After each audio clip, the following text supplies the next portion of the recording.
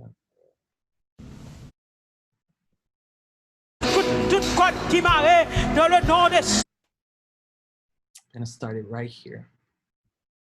Qui fait volonté, Père, nous demandons tant prix, pas quitter nous sous la forme, pas quitter nous chauffer dans l'église, pas quitter Seigneur Dieu d'amour, c'est pour nous vite faire ouais, chaque dimanche nous rentrer dans le temple, la Bible nous nomme, nous chant d'espérance nous, pourtant on pas reconnaître nous pas d'accord ça, nous pas d'accord ça, nous voulons servir. Pour marcher sous scorpion, on n'est pas privé, nous pas souffler, nous croyons force, nous croyons autorité, nous croyons pouvoir. Here. Rébellion. Mon bon Dieu. Non, amour infini. Non, miséricorde. Il fait nous grâce.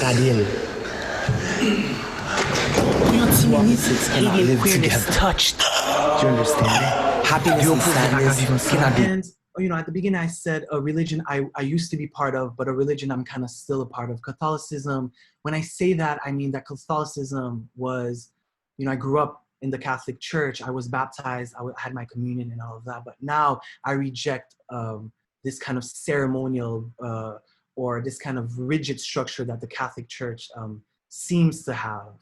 So that's what I mean by that. So that's Arc-en-Ciel.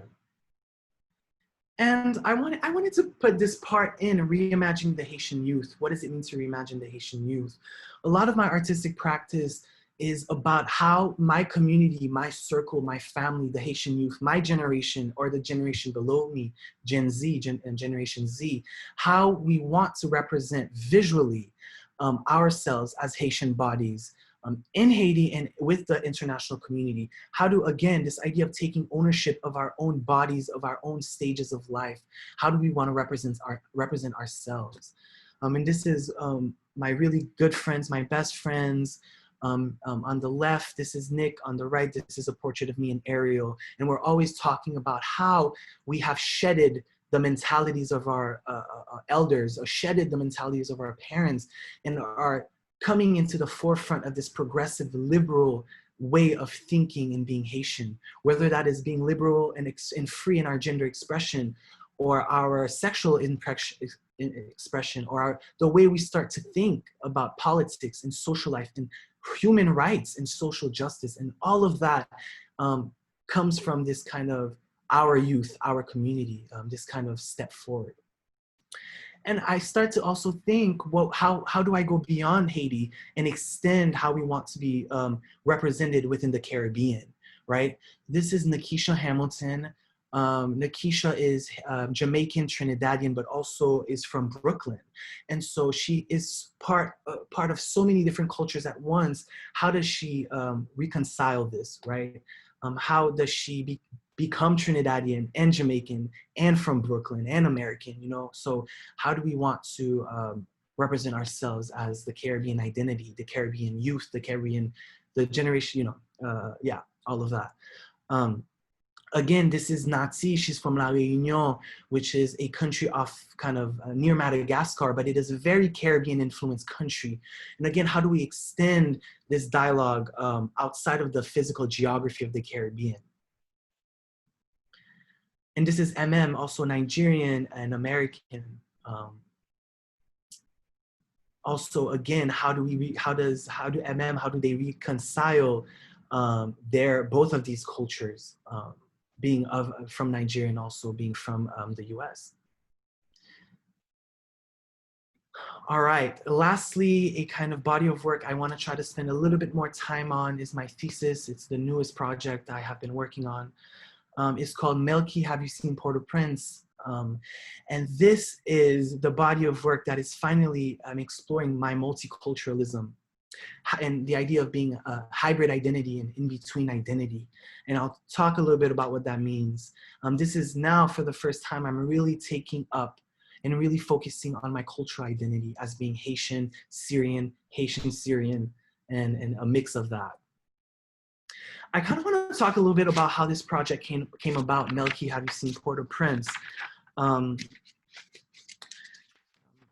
Losing my notes for a little bit, but this is an image of my grandmother. I actually shot this image in August of 2019, a year ago, and I returned to Syria, specifically her village called Melky. Melky is the first word of the name. Melky, Have You Seen Port-au-Prince? This was shot in her village last year in 2019. And this was my first time returning to Syria during the Syrian Revolution or the Syrian Civil War. The last time I was in Syria, I was young. It was in 2008, and that was pre-revolution. And really, it's not the Syria I left in 2008. And this experience was very overwhelming, but at the same time, it was more revelatory than it was anything else. And really, this was the first time I sat down and I realized I come from two homelands and two cultures of trauma. You know, it doesn't take a brain or a scientist to Google Haiti and see what comes up, you know, this kind of history of political and social turmoil.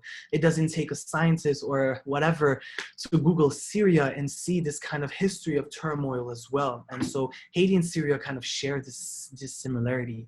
And this was the first time I sat down and I'm like, wow, you know what, like, I come from two traumatized realities. And if I can't escape in the physical land of Haiti and Syria, at least I can escape within myself. I can build a land in myself. I can build a refuge in myself to find comfort and to start healing, not only as a family, but not only as an individual, but as a community of Haitians, Syrians, or Haitian Syrians, whatever you want you can call that. And, you know, when I came back, you know, I flew back to New York from Syria, and, you know, looking at this image, this was the first time I saw my grandma. This was the first time I saw my grandpa.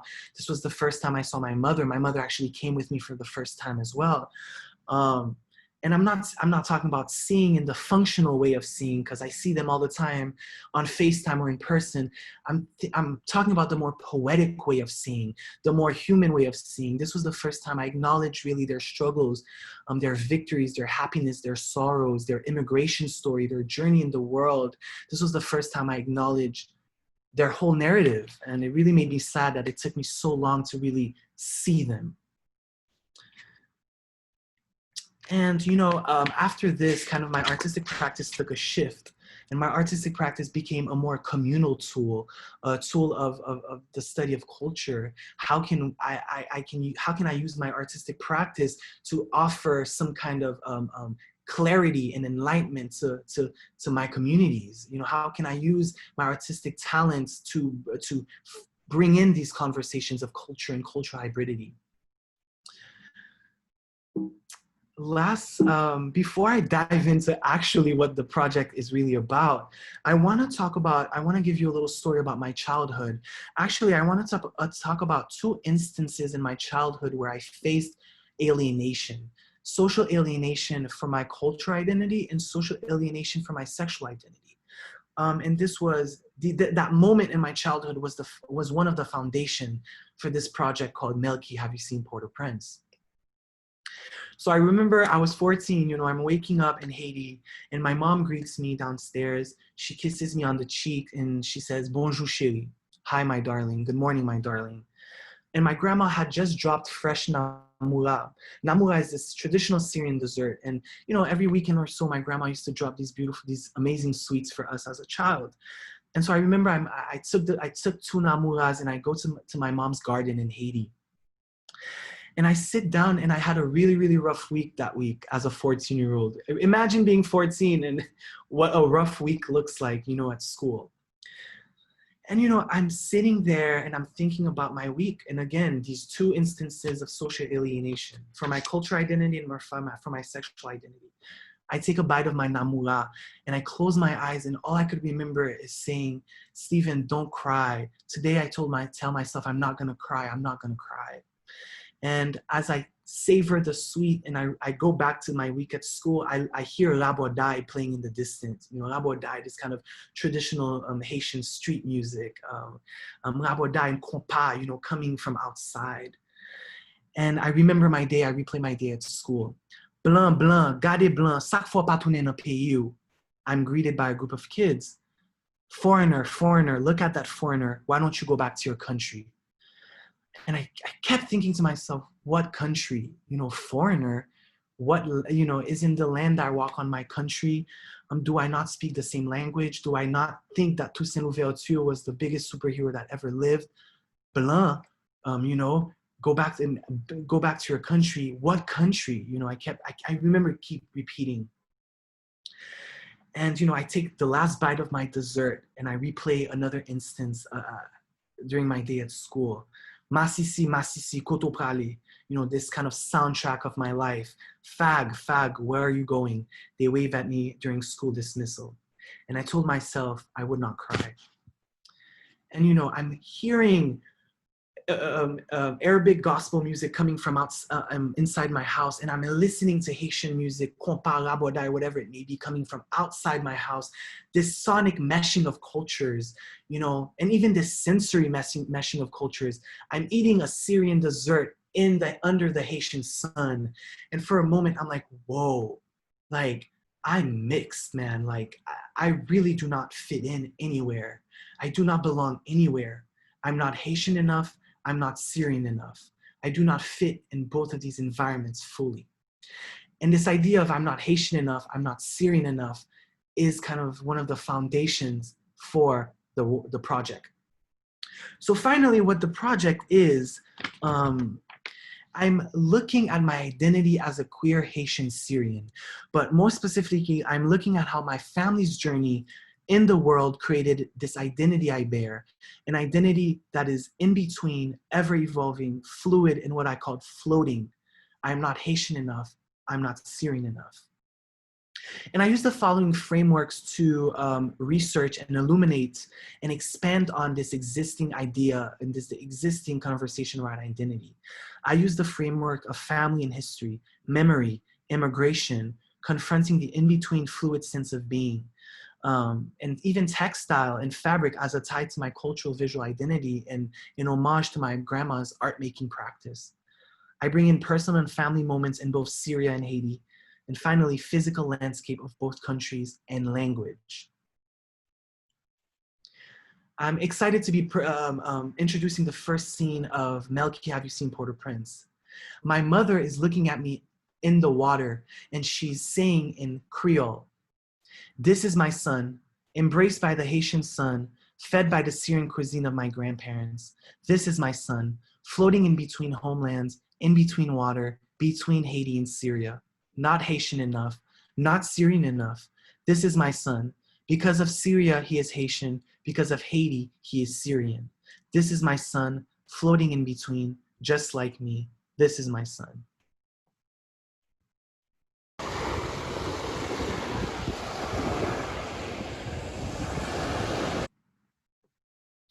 apologies, everyone.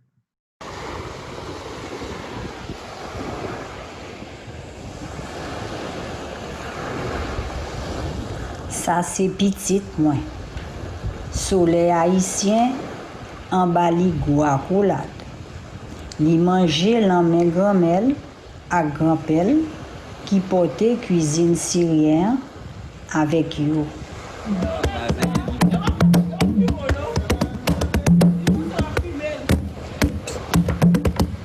Ça c'est petit moins qu'a flotté dans mi-temps d'été.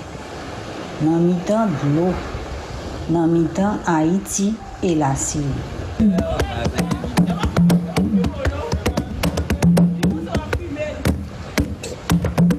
Li pas haïtien assez, li pas syrien assez, ça c'est petit moi. À cause de la Syrie, li haïtien, à cause de Haïti, li syrien. Ça c'est petit moi. Qu'a flotté dans mi-temps. Tant qu'au moins, ça c'est petit moins.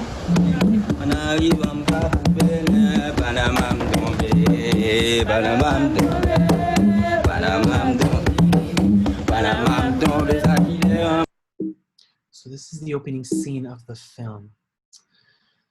I kind of want to talk about my mother for a little bit because my mother is a very, very crucial actress in this. And I say, I remember my mother's story. Without her story, I would not understand my narrative. My grandparents raised 5 Haitian kids, 5 Haitian Syrian kids.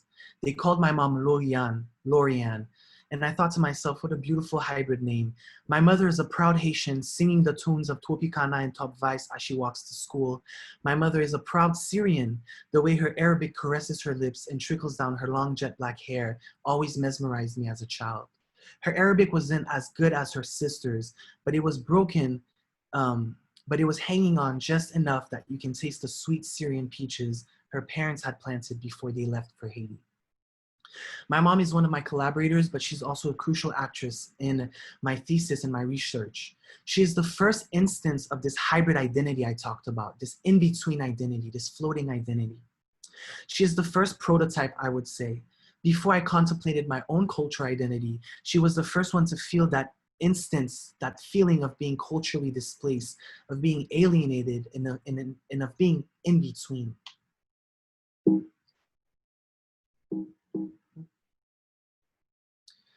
The second scene is with my mom, and I'm looking at my mom and I'm saying in broken Arabic, this is my mother, embraced by the Haitian sun, fed by the Syrian cuisine of her parents. This is my mother, staring in between Haiti and Syria, in between homelands. The way her Creole illuminates her world is a sight to be experienced once. This is my mother, and because of her parents' journey from Syria to Haiti, she is. This is my mother, staring in between, just like me. This is my mother.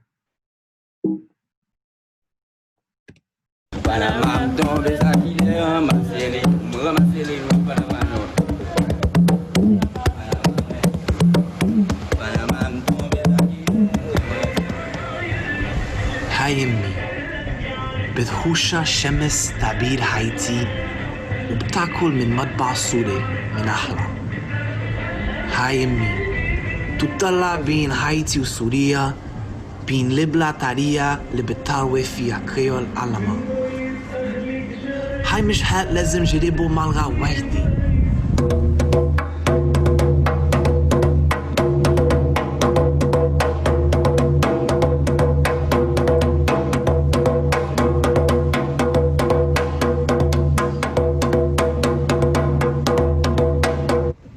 هاي أمي وبسابة غلط أحلى من سوريا لهايتي فهي هيك. هاي أمي طالها دور بطولة بيناتهم بس مثلي. هاي أمي. All right. Sorry, y'all. For the sake of time, I'm actually going to talk about my grandparents' story a little bit while I play the next video. So just for the sake of time. So I'm saying in broken Arabic in the scene,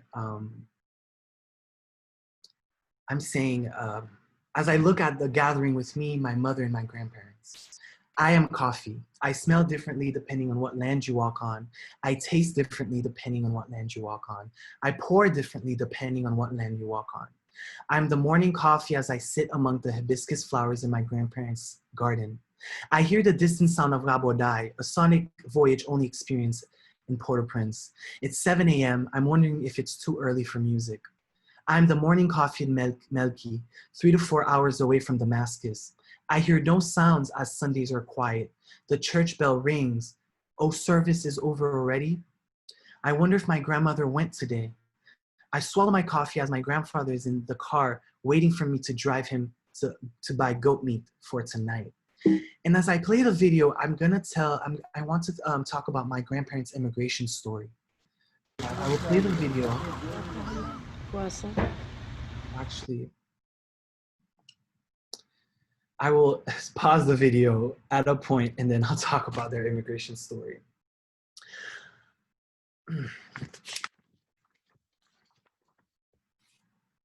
My maternal grandparents, Samiha and Jean, as you can see sitting in the middle screen right here, grew up in a small village in Syria called Melki. About 200 people live there.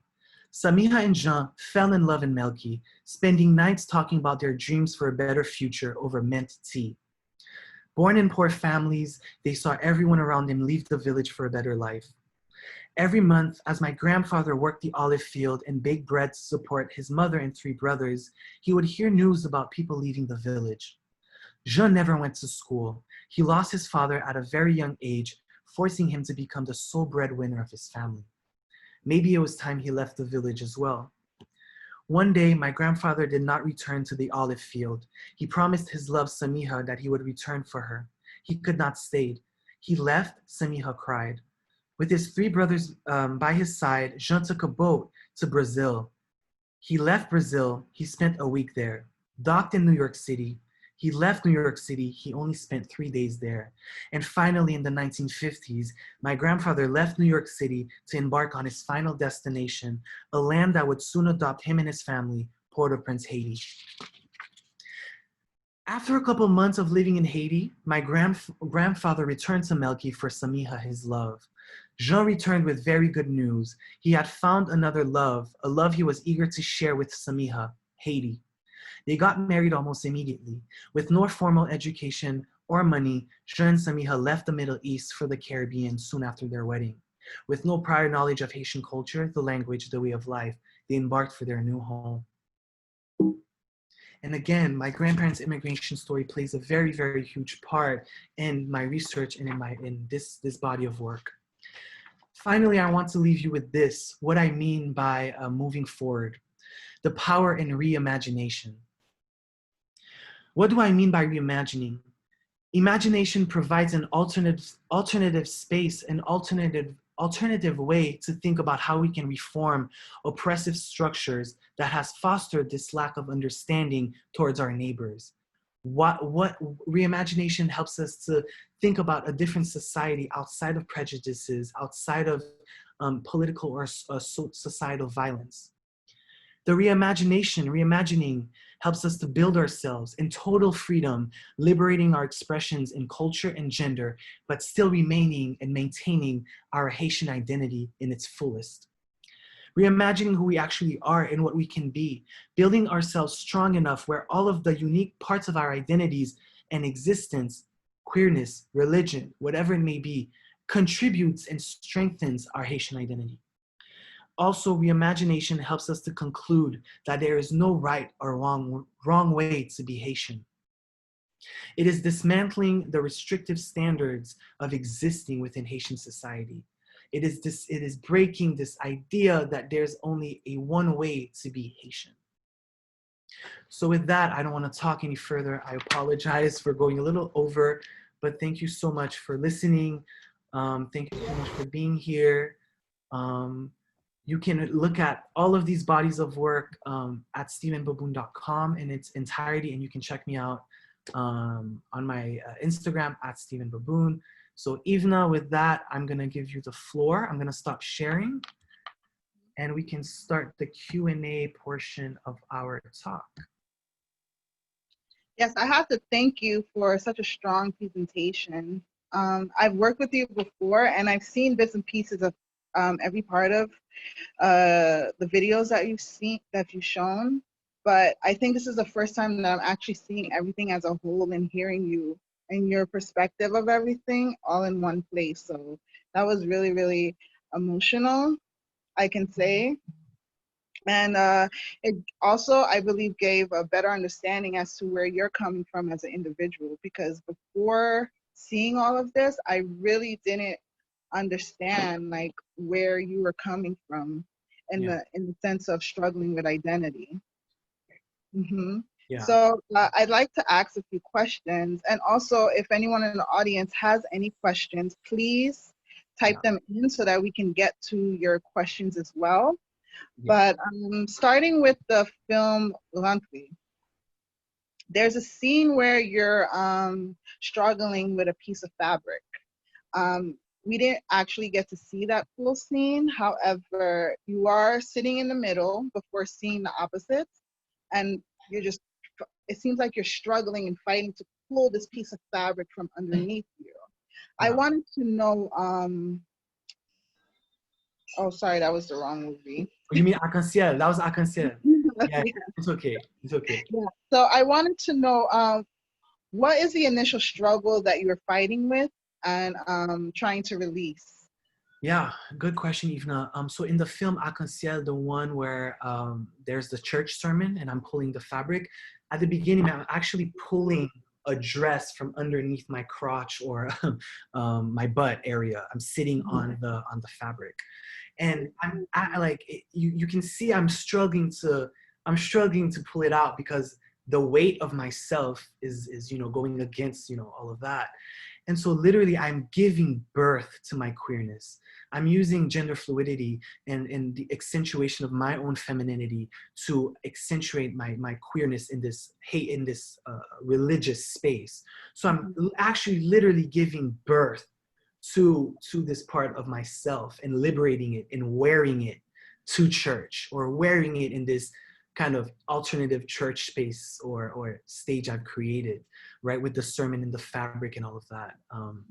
Or not church, or this kind of arena of religion, especially the Catholic religion.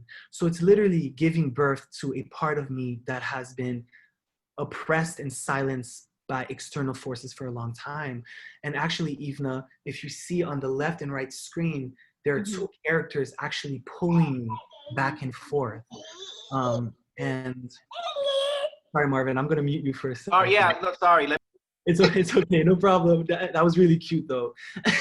But yeah, and so these characters off screen are actually my culture and the Catholic religion pulling me back to the darkness, pulling me back to being oppressed, and I'm struggling with it. And you can see I'm moving, and I'm struggling to hold myself in this space. And so, long story short, this was the birth of that part of myself, my queerness. A literal birth, I would say. Literal birth. You also mentioned sermon, and I'm sure everyone heard the prayer in the background. Yeah. And for me, it was interesting because I felt like the prayer in the background was in sync with your personal struggle. Yes. But as we all know, in the Haitian culture, being gay is not openly accepted. Yeah. And especially in the church, a lot of the times I feel like people are praying against being gay. So my question to you is, do you feel like the prayer was actually for you or against you? That's a really good question. I think both at the same time. I think both. So the prayer, you always talk about, being gay in Haiti, being lesbian, whatever it may be, people turn to religion to kind of try to pray the gay away, or try to have God be like, changer ti moun mwen, ça c'est pas Jean Melville, ça c'est pas, ça sont pas diabolique, whatever. It's a satanic thing, or it's bad. So literally being prayed on to remove this such an important aspect of your identity, of who you are, literally imagine somebody praying to erase your existence, right? Number one. Number two, you know, it's like the sermon is going against me because the church doesn't accept or want people like me, right? So it's like, but I'm still in that space. I'm still here, right? With everything I am. And so, yeah, long story short, that's what it kind of is. Yeah. And, you know, it's the hypocrisy of the church because, you know, sorry, I just wanted to add that part because it's like, yeah, let's pray for a better world. Let's pray for everybody to be equal. Let's pray for justice for our brothers and sisters. But yet our queer folks are not in that basket, or fill in the blank, or voodoo practitioners or people of voodoo are not in that basket, or people of whatever are not in that basket. So it's very hypocritical. And that's one thing I can't stand with organized religion. Yeah. So in the movie RANTRE, now we're talking about RANTRE. I know that you're standing in the middle of Haiti in different scenes, different fields, and you're screaming out loud, "Moi Haitien, I'm Haitian, I'm Haitian." There was one scene where you did hear someone respond and say, "Moi Haitien tout, moi même tout," right? Yeah. But I'm pretty sure you were hearing a lot more than just that one person. Yeah. So I wanted to know, like, while you were screaming, I'm Haitian, what was the surrounding, like, what was the reaction around you? Yeah, very good question. So during the production of this film, you know, I went to urban spaces, I went to rural spaces to perform, and each space had its own kind of story. I mean, think about it. I'm bringing a lot of attention to myself. I'm in these spaces and I'm yelling. The first opening scene when the guy was like, "Moi même tout," you know, this man was like really, really kind of open to my dialogue, open to my story, and he's like, and he was with it. He was like, "Haïtien vit dans toute forme, dans toute couleur," you know. So he was like, "I applaud you for kind of." Oh, so you actually got to speak to that person? Yeah, they were having a little picnic, you know, and I was like, "Guys, I'm gonna be yelling, so heads up." And they were like, "It's all good." But anyway, but unfortunately, in a lot of the spaces I went to, you know, people shouting off camera obscene things, which I don't really want to say because they're pretty horrible. But like, "Non pas haïtien," ou bien "blanc tout n'est pas pays," ou bien "ravette blanche," ou bien, you know, like "white cockroach," whatever it translates to in English, doesn't really make sense in English. But like, just like, "No, il pas haïtien because of XYZ. He can't be Haitian because of XYZ. Either the way I look, how I talk, or whatever it may be, whatever the criteria may be." So it was a lot of backlash. It was a lot of kind of shooting and talking to the people. I never left a space without talking to the communities in that space. I never performed without saying hello or talking or letting people know what I was doing. I never left a space without also saying thank you and all of that. But it was very pushed back. But the majority of the time is, you know, you can't be Haitian because of XYZ. Yeah. It must have been a bit of a emotional roller coaster for you, though. Like, you're performing and saying, "I'm Haitian," you're declaring you're Haitian, and then you're hearing all this in the background. Like, yeah, it was really interesting to kind of do a project about Haitian validation, no matter what. Like when I say validation, internal validation, not necessarily. I don't need people to validate me, right? And then you have these people literally reinforcing what you're trying to go against. So it was an interesting battle. Yeah. So cool. I see a lot of people do have questions. Yeah. So I'm just gonna ask you maybe one more question. Yeah, and we can open it up. And also, we can address the question in the chat. But if you have a question you want to say out loud, you can unmute yourself, and you can go for it. Yeah, Yvena, go for it, girl. So you did, in the same film, RANTRE, you forward the film to a scene where you're by the ocean, and then you start to unravel this, you know, undress yourself. You're wearing the dress, and then you undress yourself, and then you start to descend into the water. Yes. So, for me, I feel like that dress is a very powerful part of the film. and I feel like it was maybe like a declaration of saying that you're gay and you're accepting you're gay and you're okay with wearing a dress in public, and not just any public, but in Haiti. Yeah. So my question to you is, at the end of the film, while you're descending and you're holding the dress over your head, Yes. Why were you so concerned with not getting the dress wet? Yeah. First of all, that dress is a very important piece in the film. That dress was designed by a friend called Yvena Despagne. She collaborated with me out of the grace of her heart. She made this custom folkloric dress based off of the message and everything. The dress is an accentuation of my queerness, yes, of whatever that may, my queerness. It also alludes to my fluidity as a person. My gender, my sexuality is not a rigid thing. My Haitian identity is not a rigid thing. It is a fluid thing, constantly changing. So I'm using the framework of queerness, and queerness comes with the idea of fluidity, and I can elaborate that if people have questions on that. But I'm literally embodying this kind of, I'm not one or the other. I'm not male, I'm not female. It's like, or I'm not Haitian, I'm not Syrian. One day I'm Haitian, one day I'm Syrian, one day I'm Haitian, Syrian, one day I'm none at all, right? Identity is this, whatever it may be, gender, sexual, cultural, it is this very, very fluid way of existing. Because you're always learning, you're always changing. You will never be a rigid, conclusive person. This is just not possible, right? So we can't limit ourselves when it comes to Haitian identity, that you must attain these, you must achieve these, you must be these to be Haitian, or to be seen or be accepted as being Haitian, whatever that may be. But to answer your question, I wanted to become part of the landscape. As you see, I'm taking the dress to kind of, I guess, liberate or free myself, or to go into this fluid water with the dress. I wanted, as you see, I put the dress on top of my head. I'm becoming the landscape. If you can see, I kind of become a rock, almost kind of a sculpture in the water, not a sculpture, a structure in the water.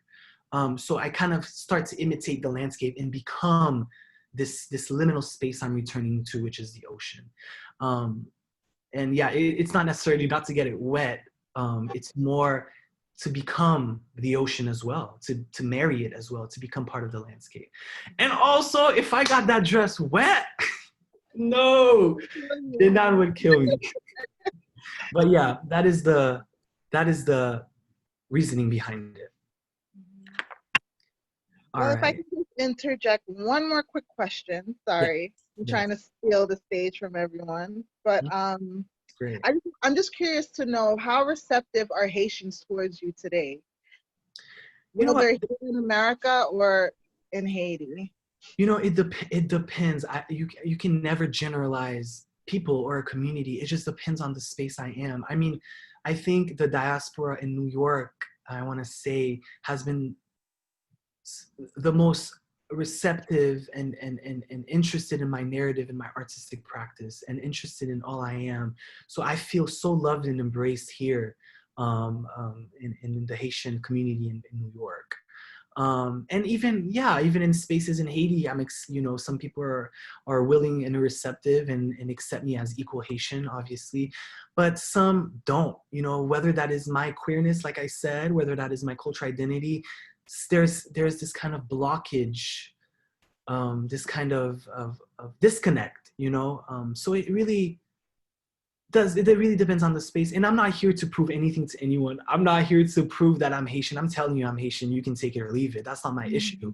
That's something that you need to contemplate. I'm just gonna keep doing my thing and keep being a proud Haitian and keep making work about my country and my culture. So yeah. Well, thank you. Thank you, Yvena. That was really nice. We can answer questions maybe in the chat. Question. Yes, Alexa. Hey. Hi, Steven. Hi, Alexa. Wait. Hey, Alexa. Kunyowekias. Oui, c'est kunyowekias. Bat voir. Hi, Yvena. Finally, give me a chance. Yes. So I have a question. It's Yeah, The please.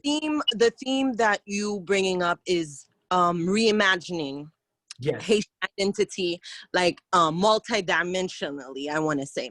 Yes. So my question is in regards to, since you talk about your cultural background and being biracial and everything, because me too, I'm biracial, but I wanted to understand from your point of view, with all that you've been through, comparing your identity, how you grew up in Haiti, and comparing it to a Haitian, like not biracial, a typical Haitian. Yes. What would you say, in your experience? Yes. One would do you say has it worse? Has it worse? Is it, yes, like based on, you mentioned you've been oppressed, you've been, you receive backlash for your, not only your cultural background, but also for your queerness and all of that.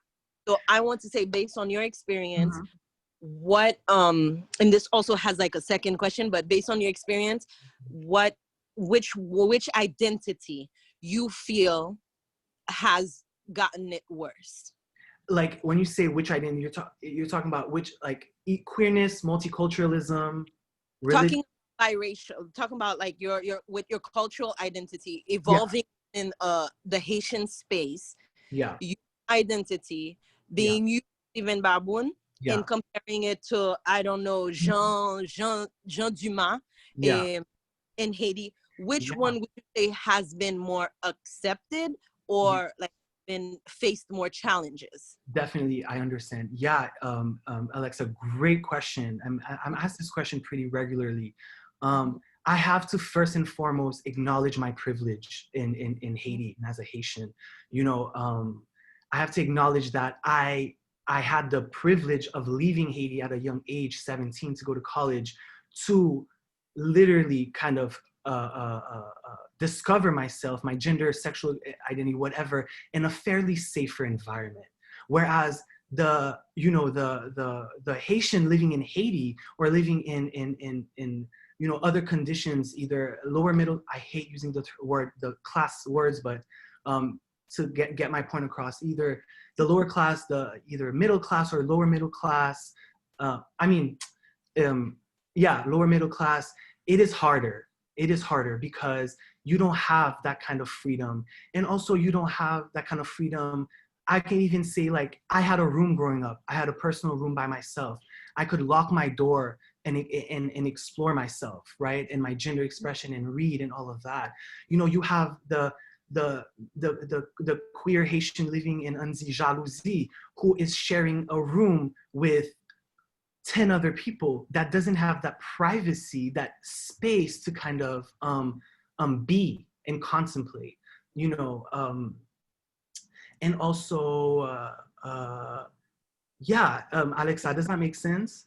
And it's more to understand where I'm trying to get at. So with what you're saying, how are we able to reimagine a world where multi-dimensions can exist, when already from the get-go we're not even accepted? You understand? Like Black people, Black Haitian people are not accepted and are not protected. So how do we start reimagining? It's like saying, you know what, let's just skip that part and let's just accept everybody.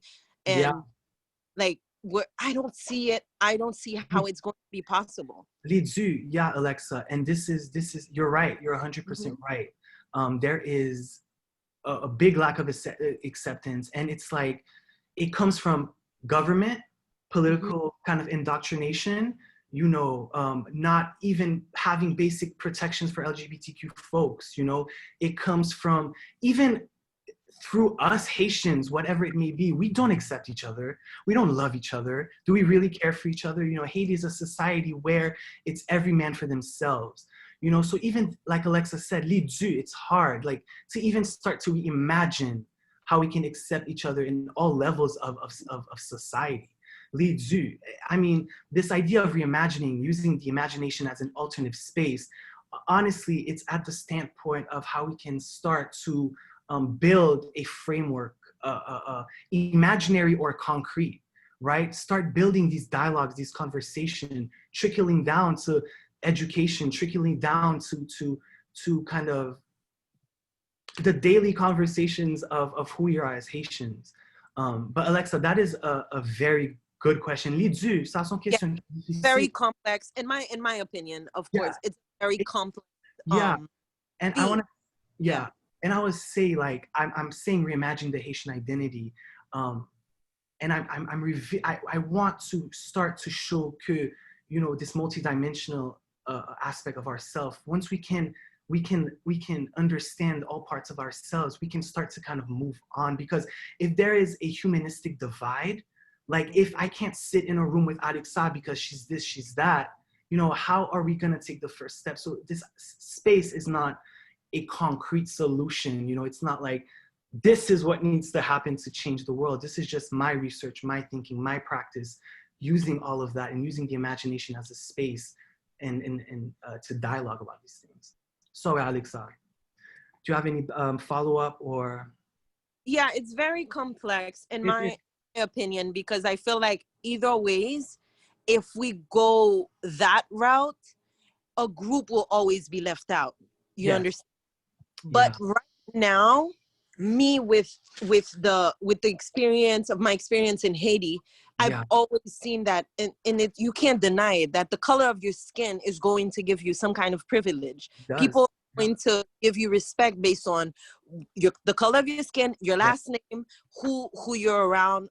So I feel like this, I don't know, this world that we're thriving for, first and foremost, we have to acknowledge those who really they've been really in the shadows, and they've been oppressed for so long, and the people are, they're angry, you know? So they are. And a lot of time I see the people describing Haitians with, you know, typical Haitians as angry, and that they can't move on and they can't accept. But we have to be understanding, because they feel rejected, they feel oppressed. And the whole what you said, that the comment of blanc retourner dans pays, I've seen it, because my dad also is white, and I heard it. But then we had dialogues where can we really blame those people, because you know, they have suffered way more, and to see your presence, it's triggering. You understand? Not that it's your fault in any way, but in a sense, like if every individual would start understanding that way instead of counterattacking, I feel like that would be like a step forward. But that's like deviating from the subject. No, but that's a good point, Alexa. And you know, I recognize my privilege and my place in society, and I'm also recognizing that I'm not, like, through my work, I'm not spotlighting the oppression, like woe is me, like look what happened to me. You know, I'm not blaming anyone, I'm not resenting anyone. And like you said, Alexa, a presence of maybe come see like a lighter skin Haitian or fairer skin Haitian or a white Haitian is very triggering.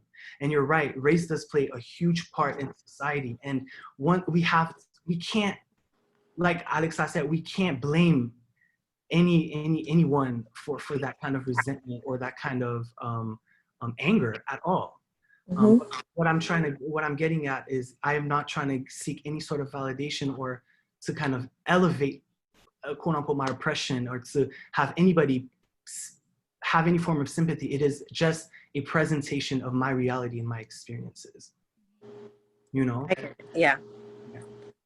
But that was really my question about the theme when you brought it up, because it instantly clicked. It was like, I don't know how that's going to be possible, because within our own community, you know, we don't accept certain people, we don't accept certain groups, and it's tough. And I think for me, I mean, you might disagree or agree, but I think not accepting certain groups, I think this idea of starting to illuminate and spotlight this diversity we have in our country, to start to understand each other. Because Fanuka, you know, I feel like Fanuka accepter réalité qui est nous ya, to move forward and to realize all communities are angry or have been inflicted years and years and years and years of injustices. You know, people taking advantage, you know, the bourgeoisie or the elite taking advantage of politics and money and the people's capital, you know, and it's pas simple, Alexa. It's really not simple. Yeah, it's a complex, it's a very complex thing. Yeah. But definitely needs to be brought up, and I don't know. I don't have a solution. I just know that either ways, I feel like a group is going to be left out. Yeah, and it's everywhere, you know, it's in all phenomenons of society. But yeah, good point. Thank you for taking my question. Thank you. Yeah. Thank you, love. All right. If anybody else has a question, sorry guys, that went. But that was a really a very important question that I consider all the time and to talk to people a lot about is this kind of privilege within society and who, you know, what oppression is worse, I guess, you know, if that makes sense. All right, anybody else? Yeah, I have a question. Can you hear me? Hey Marvin, yes, I can hear you. How are you? Good. Quick question. I'm wondering, I have two questions. Like, what's the roadmap from here of once we kind of identify, you know, or I think all Haitians identify that we are stronger together, tête ensemble. Yeah. What's the roadmap from there? You know, and the next question is, do you feel like some of Haiti's lack of understanding is rooted in white supremacy from colonialism times and with the Catholic religion? I say that because I heard in Vodou, there's actually a trans woman who lives in Vodou and stays there with no problems under the guise of that she's like, you know, possessed by, you know, have you heard of this? Yeah, briefly I've heard of it. But actually, I want to touch on your second question first, if that's okay. Can you repeat it just so I have the points? I kind of got the gist of it, but... The second question was, do you think Haiti's lack of understanding for the gay community is rooted in white supremacy and colonialism from the French times? Yeah. During colonial times, you have to understand that the Catholic, you know, the Spanish or, I think mostly the Spanish, came with the Catholic religion in Haiti. And they instilled actual constructs of gender and sexuality. And so they used religion as a political tool for division. You know, on the island, you know, you had the indigenous, the Indians, les Indiens, you know, they had how many recorded types of genders, how many recorded types of sexualities. And, you know, within the Vodou religion as well, you know, this idea of, in a lot of indigenous religions, this idea of two-spirited, you know, I do think Catholicism and colonization plays a huge part in how we are structured and the lack of understanding for queerness. Because you have these colonizers coming into already existing communities who are doing well, you know, before their intrusion and their kind of horrible acts of domination. You know, I mean, they instilled their Western framework, their Western religion. They used religion for their political control, political tool. And so I do believe, and I also do believe the inclusion of Catholicism also created this fear and this kind of misconception about the Vodou religion and religions native to the land. So yeah, white supremacy definitely plays a huge part of that. Also, when I talked about kind of the Western gaze in my video, The Last Haiti, I'm talking about this white supremacist gaze, this Western white gaze that, you know, throughout history, you see women being depicted for the male audience. You know, you see kind of the Orient or African countries or Asian countries or Middle Eastern countries, you see white photographers going in and taking images of these communities and bringing back to Western society through their gaze to kind of satisfy the white or Western gaze, you know? So yeah, I do believe colonization and Western and white supremacy plays a huge part of this sexual and gender division, you know, if that makes sense. Yeah, it does. You know, I'm just trying to figure out, because I grew up in Haiti. Yeah. I was born in New York, grew up in Haiti, and then I'm planning on moving back there. Yeah. You know, so I don't know. I feel there's a lot of work to be done on so many levels, but I think I have the time. I think a lot of us do, and also I think it's, you know, there's resources now. There's the internet now for people to kind of have safe spaces, even if it's a digital one or something like this. Yeah. For people in Haiti, you know, it doesn't have to be, at least not at this point, just because of, you know, I have heard of, I have nuns in my family who are out of Fort Blanc, you know what I mean? And they, you know, they say like remarks all the time as if it's like just, you know, eating Julie. They'll be like, well, MICC, or it's this, or it's that.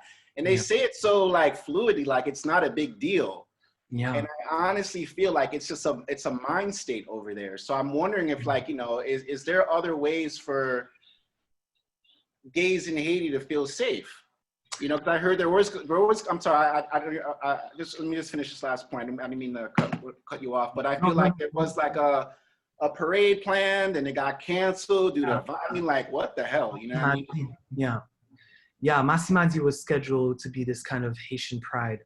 But look, I definitely have to say there are amazing efforts being made right now. Courage, which is an LGBTQ human rights organization in Haiti, one of its kind, actually.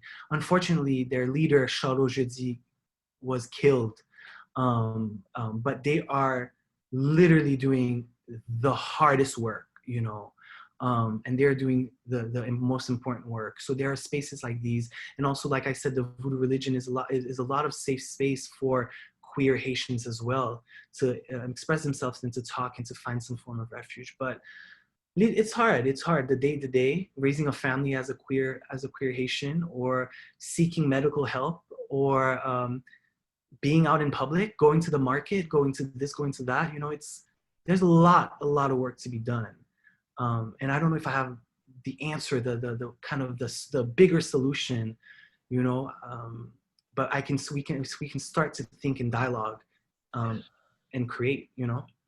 I'm wondering too, like my last point is like, you know, is this, I know this is a problem, but I think is this like a problem of few people, and the fact that it's such like a known unknown that we're kind of like, I'm just wondering, are we like over exaggerating these 10 people and thinking that it's more than it is? You know, because I've known a lot of gay people in Haiti. I just never felt there was an issue. And to more what you're saying, I just recently discovered your work. I always felt like, you know, sous haïtien ou haïtien. Yeah. Sous haïtien, chinois haïtien, like you're Haitian and no one F's with you. That's just how it goes. Yeah. You know what I mean? Because you're Haitian, you know what I mean? Like we click up like Voltron at any point. I just always felt like when I hear about your struggles, I'm like, wow, is this really going down in Haiti? I mean, I know it goes on some kind of level, but I always thought they went down to like a foreign white person coming to Haiti, never to like a white Haitian person, you know what I mean? Yeah. I mean, look, again, I use my words carefully. I never want to use the word struggle or oppression. I use the word story. This is the narrative of my life, right? I can't speak for other people. All the bodies of work I have shown are things that have happened to me and to, you know, other people in the queer community or whatever, in my surroundings, in my community. But yeah, there is this kind of disconnect with diversity when it comes to identity, sexual, religious, gender diversity. There is this kind of push and pull, because there is the dominant identity, you know, predominantly Catholic or whatever you want to call it. There is a predominant identity that rules over politics and social life. And so when you have that, and also I believe that the way the Catholic Church is run, you know, it's to control, you know, the masses, or to influence politics for the gain of the church. In the Catholic Church, there's no mobility. There's no, not in all Catholic churches, I don't want to say all, but in the churches I've encountered and seen in Haiti, there's no mobility. So there is that pushback, and because people listen to the church and the messages of the church, you know, they're always going to implement that prejudice in their daily life, because God is God, heaven is heaven. That's you know, that's like the ultimate goal, you know, the ultimate afterlife. And so there's a big control aspect about that. If I may interject, I also feel like it's a lack of communication too. I think Haitians have, it's one of our biggest problems is knowing how to talk to each other and communicating things. And then there's also the fear of letting people know what our thoughts are and what are they gonna think, or what are people they are gonna say about what we're thinking. Yeah. So I feel like that's another issue too, is learning how to open up and talk to each other. Yeah. Yeah, I agree. I agree. I think that kind of dialogue, c'est ça, like, I don't know, like, I know being from Haiti, I always hear this phrase, nous parlons mais tête nous, Haïtien parlons mais Haïtien, you know? No matter what the situation may be, you know, you have a ruling class, an elite class that really cannot pop their bubble, that really cannot become human, you know, that cannot look at the realities around them, but that still choose to live very privilegedly and with their money. And they're capitalizing off of poor folks, oppressed folks, you know, and it's, I don't know if I have an answer to how we can fix that, but it is this lack of love, you know, this lack of like being human, you know, it's a big thing. It's a big thing in the country presently. Yeah. I don't know if anybody else has a question. We have a bunch of questions in the chat. I don't know if we have time. Okay. Yeah, Mari, if you wanna hop on, tell your question or type it. Sure, I can ask it. So I just wanted to start by thanking you for I feel like we're just having this courageous cultural conversations, which I feel like we don't have the space to have, and to even approaching it I feel like as a community, like we make it safe by just being here and being willing to listen to that story. And I think we do have a tradition of storytelling, and we need to tap more into that, because if we don't tell our stories, nobody will. And that's why other people make our narratives. I mean, we do so much. Whatever part of the world we in, we contribute. Yes. And we elevate that culture, American or otherwise. So for me, as I'm listening to you, I hear a lot about intersectionality in terms of, you know, there's a mix. It's not just one, like I'm Haitian and then this is the package. The other part is really thinking about like a lived experience as a culture, as an individual, but also what's the legacy? Like, what do you want people to remember your work, but also in the relation to the Haitian, you know, and even like the African diaspora, for example, because that work touches on so many other things that others are dealing with around the world. And so what do you want, what impact would you want that to have globally? First of all, yeah, I agree with everything you said, that as Haitians, we are in every domain of life. We bring this kind of, I don't know what it is about us. I think we just animate spaces. We accentuate life and love. And I think, yeah, so I appreciate you saying that.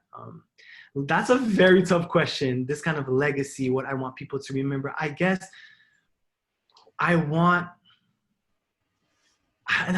that's really hard. That's really hard. I feel like I'm still so young with my artistic practice, but I just want people to remember and everything that I do, that like we have stories in our country that needs to be liberated. We have communities in our country that are still voiceless. We have dynamic storytellers, we have dynamic people, dynamic religion. I always say that Haiti is a country driven by sexual and spiritual diversity, and historical diversity and cultural diversity. I guess I want my legacy to, when people hopefully look at my work, they can see like a kind and poetic and sensitive approach to talking about these hard issues. And I always say when I make work, it's not for me. The work is for the advancement of my community, whatever it may be, whatever you can critique it, if you're critiquing it, or taking bits and parts of it for your own research, or whatever it may be. I want my work to be this communal analysis, you know, this kind of shedding light on maybe a different narrative you didn't know about Haiti. Mm-hmm. And if it has to start with let's say my grandparents' immigration story, for somebody to say, wow, like look at my fellow Haitian brother or Haitian sister, you know, coming from the Middle Eastern to the Caribbean, or look at my Haitian sister or Haitian brother coming from West Africa to Haiti, and you know, so all of these stories of diversity is an important tool because it creates this kind of communal web, this kind of tapestry, you know, painting this colorful image, but actually being so functional when it comes together. Right. And so that's how I kind of see, that's why I want people to know about my work, is that there are so many different pieces in the mosaic. And then when you step back, you know, all of these personal narratives create this beautiful kind of unit, you know. I don't know if that makes sense, but that's a very tough question. I'm going to still think about it even tonight, because that's a very good question, actually. Thank you, Maui, for asking that question. Okay, so, oh my God.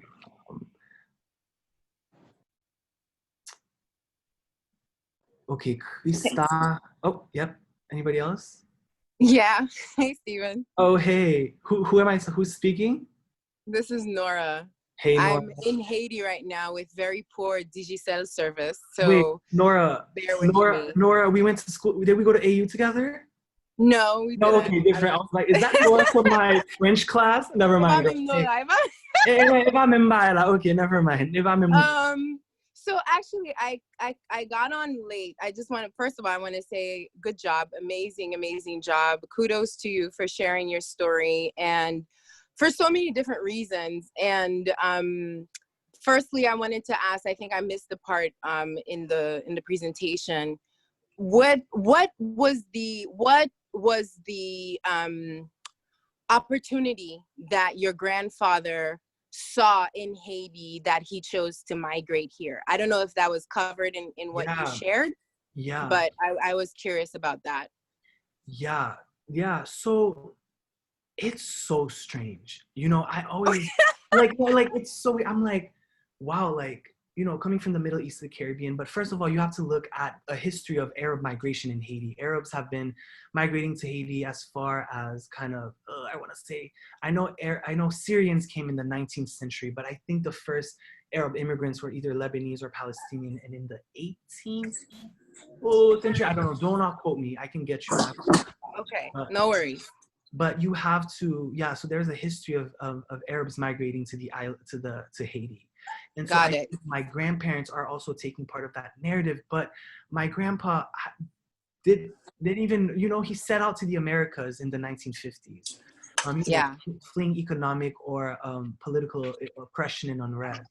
And so he actually landed in Brazil. He took a boat and landed in Brazil firstly. And then after a week, he left. Then he went to New York City. You know, he was like 2 days and he left. And then I think, you know, through the Haitian community in New York and through people telling him, hey, maybe you should try Haiti. Maybe there's a spot here for you. Maybe there's something here for you. He left Haiti. And when he came, what did he do? Because I say this with a limited understanding that a lot of communities that do migrate into Haiti get immediately involved in commerce. And that's exactly it. Yeah. Okay. So he got involved in selling in a small shack in downtown Port-au-Prince, like selling stuff like toothpaste, toothbrush, commerce. So commerce was the first gateway to kind of his introduction to the economics of Haiti. A lot of Arab, you know, I mean, a lot of Arab Haitians contribute to, commerce in Haiti as well. Yeah. You know, like supermarkets or import export, all of that. You know. Okay. And how do you I mean, I understand this might be a little bit difficult, and I think I heard someone else ask you, you know, how many of the different identities, which ones of them inside. Thank you. Sorry, my kids are like providing background noise. Which ones of them are more difficult? But I think like for people like me, for example, who are Haitian American, trying to, I used to be in the diaspora. I've moved back to Haiti for a few years, and I'm really trying to sort of understand the landscape from so many different perspectives. And it's interesting to see how, you know, Haitian, like a certain type of Haitian has been here for X amount of time, right? And then another type of Haitian, an adoptive Haitian, if you will, like, you know, from a migrative standpoint, comes in and then is able to then establish themselves in a way that obviously automatically distinguishes them from the rest of the population, thereby providing them a certain privilege, you know, skin color aside, right? Because just because, you know, you have a certain skin color does not immediately, you know, give you success. You know what I mean? So being a part of that community, what would you highlight? And I say community, that sub-community within our Haitian identity. What would you highlight as like some of the key things that create that kind of quote unquote success? Because there are many non-immigrant or, you know, sort of like, if you will, Black Haitians, right? African Haitians who have, you know, dabbled in commerce, for example, and haven't reached that level of success. So is it like, you know how like the Chinese go into the United States and then they all like, you know, band together and they make it work? Like, what is it? And this is coming from a very curious place, because I'm really trying to understand like what the hell the problem is. You know, that's a very complex question, and I don't have all the answers, but I can tell you that one big factor for that is skin color. You know, I mean, we can't sugarcoat it, we can't hide it. There is this kind of, you're set up for success in a way, and I'm not saying all, you know, skin color, you know, your skin color will determine your success, but in Haiti especially, skin color plays a big role in your place in society. And, I know that was a straightforward answer, but with my observation and what I've lived and what I've seen, and also, you know, being Syrian Arab and being surrounded by other Arabs in commerce as well, or other, not even Arabs only, you know, whatever it may be, European, Italian, whatever nationality there is on the island, you know, skin color does at times play a big role in kind of that social mobility. And it's the most oppressive, sorry for my language, but effed up, you know, phenomenon that there is. Like you said, you have Haitian business people who probably have had businesses for how many years in their country and still are kind of pushing to quote unquote make it. You know, so there is no equity when it comes to economics, or because a lot of things play a big role. Your identity, your appearance play a big role in Haiti, and that's what I'm trying to dismantle. Amazing. I am so appreciative of your honesty. You're welcome. I think that you could have gone so many different ways with that, and you went straight for the jugular. I appreciate that you have the courage to acknowledge what one of the biggest primary issues is in our forward mobility, and our ability to really move forward, and that reimagining that you were talking about. It's so important to just be honest about where we're at as a people. So I just wanna say, you know, amazing. I appreciate you even more now beyond your TikTok videos. I love you. Keep up the good work. All right, that was my piece. Okay, bye. Yeah, and I also want to say, like, I think you have to be honest with the realities of the world to address these topics. And even though it's uncomfortable at times, you really have to. You really must. You really must. Wow, we are going so much overtime. I'm sorry if I didn't get through. Riva, what's the sitch, girl? How many more questions? Yvena, what do you think? I mean, I have one if, you know, Amy, can ask. Yeah, Amy, go for it. Yeah, let's take Amy. You probably are the last question. Okay, thank you so much. And definitely thank you for sharing your story. I think it's very important to highlight like all minority communities.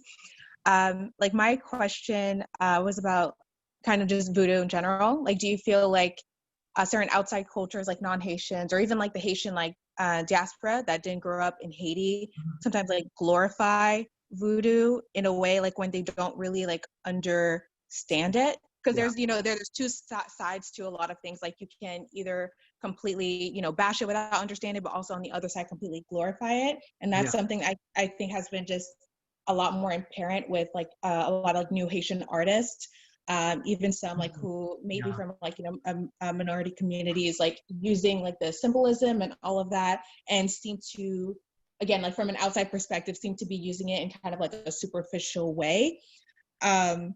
And so when you were talking with, I don't know if they were specifically voodoo priestesses or just practitioners, I'm not sure what the words were. Yeah.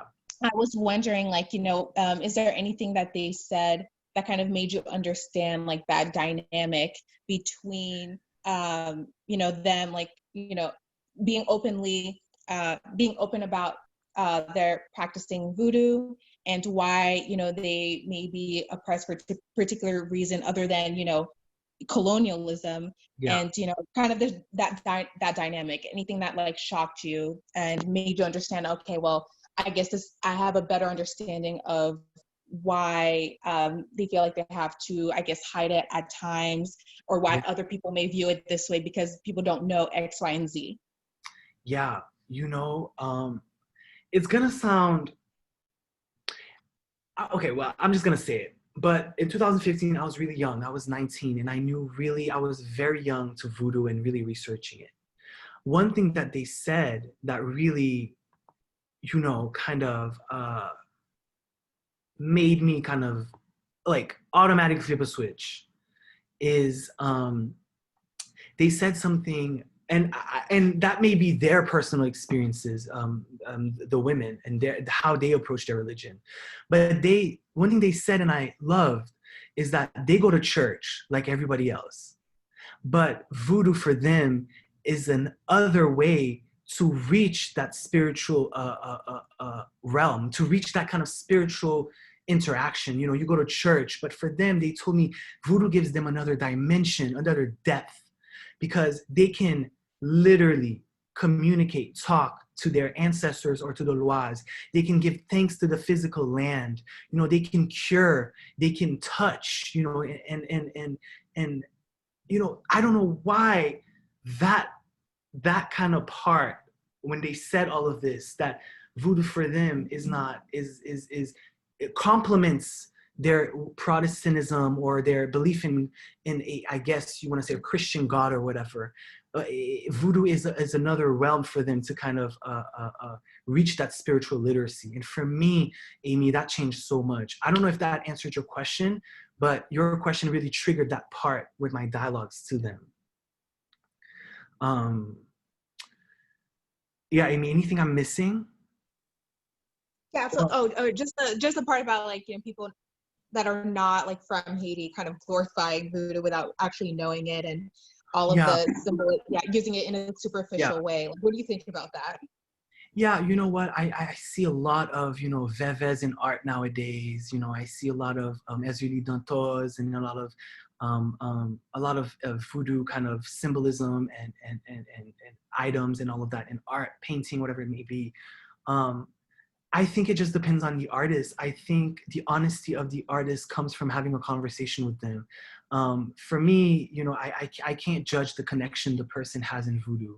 But for me, for my practice, I can say that I will never go a route that I'm not fully 100% researched or familiar with. In voodoo, I use the way I use color, it derives and is honored, derives from voodoo. And the different colors associated with the different lois. I love ezuli fira and danto's colors. That's my favorite. And Baboun samedi too. But yeah, I think there's no answer. Like, for me, there's no fixed answer. I guess it really depends. But yeah, this idea of glorifying the religion for kind of artistic and aesthetic purposes, I don't know if I'm for that. I don't know if I'm for any artist using a subject or a phenomenon to boost their work and they don't know nothing about it, or they're not part of any of it, right? It's like borrowing something because it looks good on paper and it could sell, quote unquote. So I'm not for any sort of art forms that are not researched enough. So Thank you, Thank you Amy. so much for your time. Thank you, Amy. Thank you, everybody, for joining. Yvena, thank you. Haiti Culture Exchange, thank you so much. All right, y'all, I don't want to take too much of your time, but I appreciate it. And I hope everyone enjoys the rest of their weekend. yes. Thanks for joining us today on a Saturday evening. Yes, thank you, guys. Thank you. Even though you want to stick around after, we can debrief. Sure. Thanks, Adrian. Thanks, Krista. Adrian, thanks, Teddy. Thanks, guys. Thanks, everybody.